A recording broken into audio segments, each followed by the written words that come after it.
ijoollee afur walirraa qabna. Ijoollee san ijoollee afur san isarratti gaayite tanan jaarsaa kooti abbaa warraa kooti jeetan isarratti gaayite tan biyya ormaa dhufe.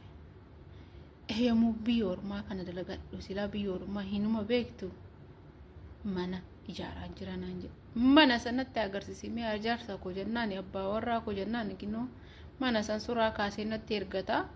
Omayyuu okay shi jeetan bakka inuma naamane ijoolleen tu akkamire jennaan ijoolleen tollee kafanallee ni bitaa fi haala gaarii irra jirti barumsallee ni baratanii bakka nan dadhabani yaa jaarsa koo oggaa sagal guutuu biyya ormaattan ta'a gara biyyaallee hin galle amma dhufanii dadhabee jennaan maal naan jedhe maal gochaa dhufta xiqqoo oggaa tokko dabaladhu mannillee xiqqoo keessisaa hinaafaanaan jedhe.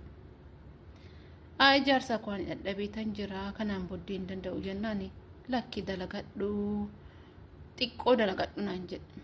Natti gamte nan dadhabe ka'ee tan biyyaan gale yommuu biyya galu ittiin himneeyyuudha gara qe'ee deemnaani manni hin jiru hinni hin jiru ijoolleen qofa mana citaa keessatti jira.